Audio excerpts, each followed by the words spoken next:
All right, welcome back everyone. Today we're diving into a brand new explainer, and man, we have a truly fascinating document to unpack together. We're going to be impartially analyzing a highly ambitious strategic blueprint put forward by a production company called ABN. And honestly, whether you study media strategy, global communications, or religious outreach, the sheer scale of the architecture they're proposing here is just incredibly interesting to map out. Because this isn't just a standard production schedule. It's a full-blown global storytelling manifesto. So let's get right into the text and see exactly how they're structuring this massive endeavor. Okay, let's dive into this. Right out of the gate, this striking opening line from the source material instantly sets the massive historical scale of ABN's pitch.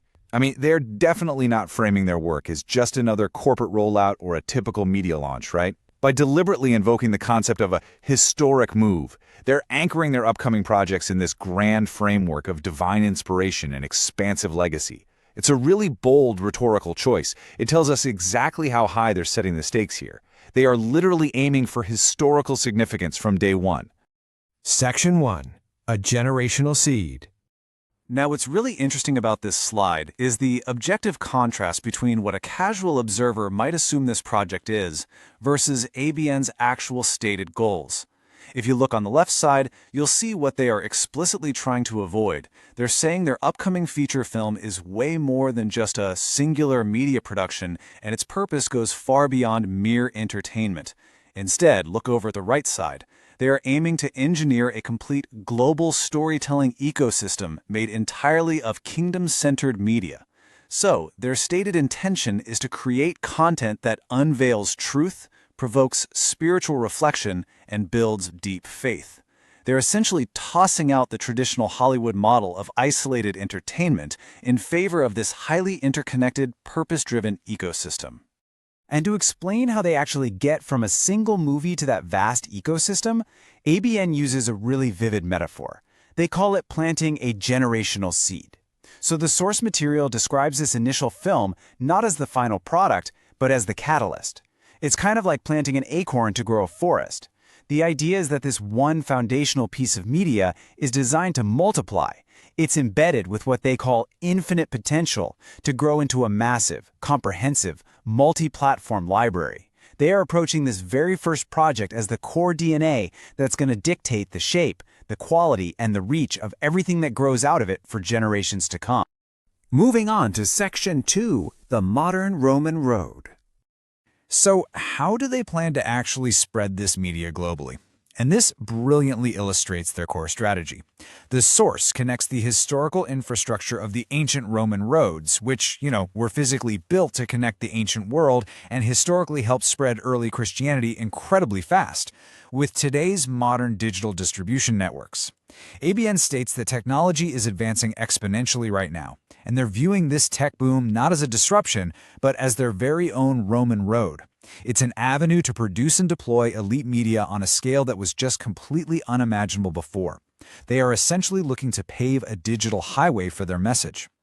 And to build that digital highway, they are establishing specific architectural capabilities from day one. They aren't waiting until the film is finished to figure out how to export it. This stuff is baked right into the foundation. Step 1 is seamless international translation, which ensures the core narrative translates accurately across different cultures. Step 2 is elite dubbing. This means they are demanding extremely high-fidelity audio localization so the emotional resonance of the story isn't lost in translation. And Step 3 is the global distribution network itself. By engineering all three of these steps simultaneously, they're making absolutely sure their media crosses language barriers instantly, rather than treating it as some sort of afterthought. But hold on a second. As we look at all this exponential technology and global distribution architecture, the source document introduces a really critical counterbalance. Because it is vital to note that despite this heavy emphasis on advanced tech, the absolute heart of their mission remains grounded in three spiritual pillars: prayer, people, and the Holy Spirit. This shows us that they view technology strictly as a tool, just a vehicle for the message, while the actual fuel and direction of the whole initiative remain entirely rooted in their core spiritual practices and the human communities they serve. Which brings us to Section 3, the permanent engine. Let's move to and see how this builds into the intended long-term structural impact of ABN's inaugural film. To understand how this builds a continuous framework for the future, we really have to look at these 4 permanent resources. First, it establishes an immutable infrastructure, basically a solid baseline that cannot be undone. Second, it secures a world-class standard of storytelling, which sets a really high-quality benchmark for all their future projects. Third, it creates scalable production systems, meaning the whole workflow can be expanded super efficiently. And finally, it builds permanent digital resources. So, this single project is bearing the weight of establishing the entire future pipeline for their Kingdom Media.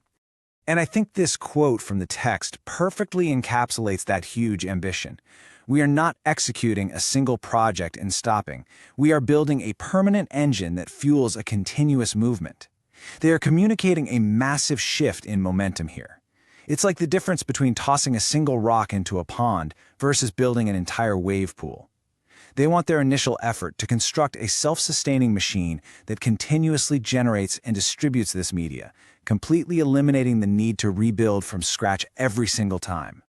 Finally, Section 4, the Global Invitation. This brings us to the final section of the source material, where the manifesto actually pivots. It turns into a direct pitch to the people who can help them build this engine. So, the crucial point is that this document is ultimately an invitation, addressed to esteemed directors, visionary partners, and major donors. And they're asking for strategic support to achieve these 3 ultimate goals: powerfully proclaim the gospel, fortify the global church, and equip believers across the earth.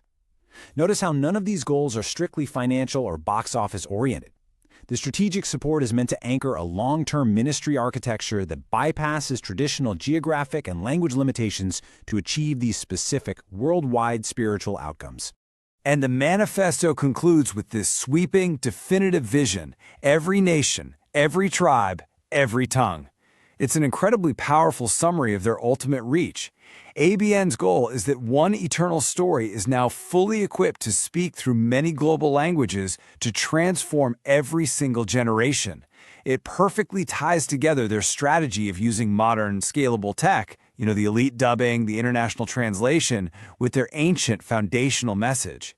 It really is a vision of total global saturation. Which leaves us with this final, truly fascinating question to ponder. Can exponential technology permanently change how ancient faith is spread? ABN certainly believes it can, and they're actively building the infrastructure to try and prove it. Whether you are looking at this from a logistical, technological, or sociological perspective, the merging of modern, scalable tech with ancient religious endeavors is absolutely a dynamic space to watch. It forces us to ask how the mediums we are building today will shape the transmission of humanity's oldest beliefs tomorrow. Thank you so much for joining me for this explainer. Keep asking questions, keep analyzing the structures around you, and I'll catch you in the next one.